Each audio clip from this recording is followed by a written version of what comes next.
අයිබෝන් ඔයාලා හැමෝටම අද මම ඔයාලට පෙන්වන්න හදන්නේ ශරීරයට ගුණදායක ඒ වගේම රසවත් පානයක් වන හිඟුරු ලල කැඳ එකක් සාදා ගන්න ආකාරයයි. හිඟුරු ලල සොයා ගැනීමට අපහසුව සිටී නම් සති පොළවල් වල වගේ මේ යල අනිවාර්යයෙන්ම ගන්න තියෙනවා. දැන් අපි බලමු මේ කැඳ එක සාදා ගන්න ආකාරය.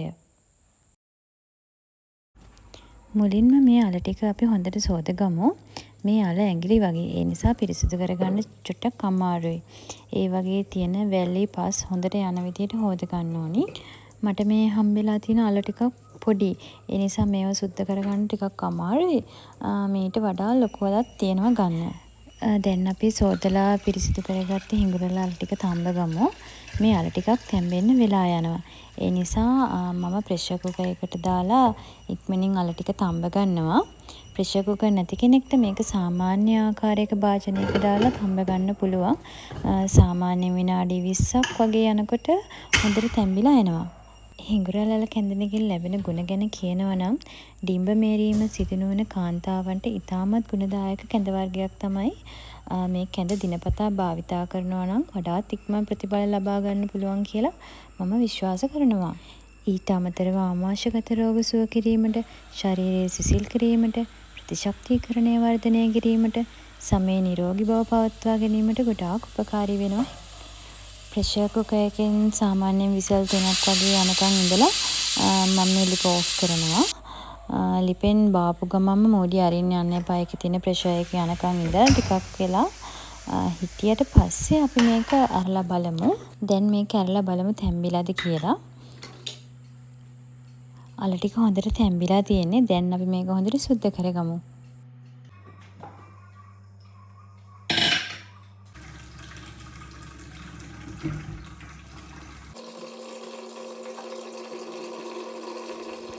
අල ටික සුද්ධ කරනකොට මේ වගේ පීයකින් නැත්තම් නියපොතු වලින් වුණත් මේවා සුද්ධ කරගන්න පුළුවන්. මේ විදිහට අල ඔක්කොගෙම පොතු ටික හොඳට ඉවත් කරගන්න ඕනේ. මේ හිඟුරු ලල කැඳ විතරක් නෙමෙයි තම්බලා උයලා කන්නත් පුළුවන්. මම අල උයලා හැදුවා. අපි මඤ්ඤොක්කා උයලා කනවා වගේම රසට තිබුණා ඒකත්.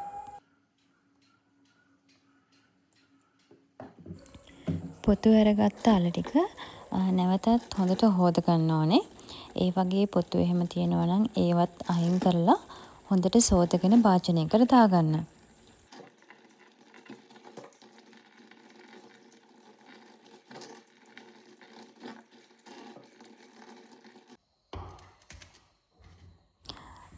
දැන් ඊට පස්සේ කරන්න ඕනේ මේ ටික චූටි චූටි වට කපා ගන්න එක.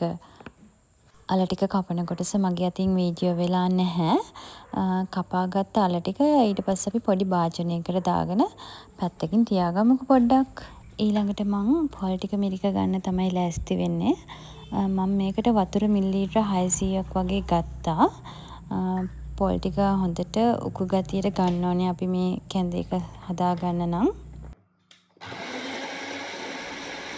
මිරික ගත්ත පොල් කිරි ටික වෙනම අරන් තියලා අපි දැන් මේ බ්ලෙන්ඩර් කප් එක සෝදගමු කැඳ මිශ්‍රණය සාදා ගන්න. මෙතනදී ඔයාලට පොල් කිරි වෙනුවට ෆ්‍රෙෂ් මිල්ක් පාවිච්චි කරන්නත් පුළුවන්.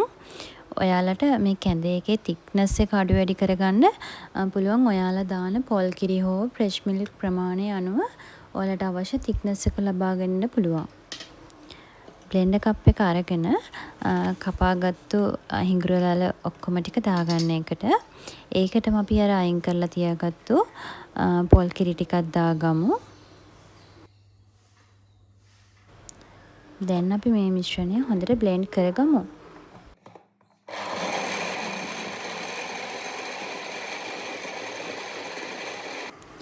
මිශ්‍රණය දැන් හොඳට බ්ලෙන්ඩ් වෙලා තියෙන්නේ. පොඩ්ඩක් බ්ලෙන්ඩර් කප් එක එහෙට මෙහෙට කරලා චුට්ටක් බලන්න කෑලි තියෙනවද කියලා. කෑලි මුකුත් නැහැ. අපි දැන් කැඳ එක හදාගමු එහෙනම්. අපි වෙන භාජනයක් අරගෙන ඒකට මේ මිශ්‍රණය දාගමු. මේ බ්ලෙන්ඩර් කප් එකේ ඉතිරි වෙලා තියෙන ටිකටත් වතුර ටිකක් දාගෙන ඒ ටිකත් භාජනයට දාගන්න. දාගෙන හොඳට කලවම් කරගන්න.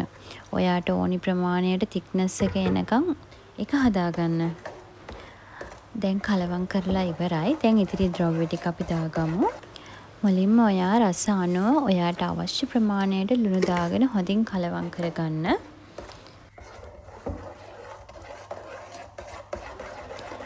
ඊට පස්සු එන සාල් කරාඹු නැටි ටිකක් මේකට දාගන්න. මේවා දාපුවහම කැඳයකට හොඳ සුවඳක් එනවා. ඉන්පසු අපි මේකට රස අනුව සීනි දාගමු. ඔයාට අවශ්‍ය ප්‍රමාණයට තමන් ගන්න ප්‍රමාණයට සීනි දාගෙන මිශ්‍රණය හොඳින් කලවම් කරගන්න.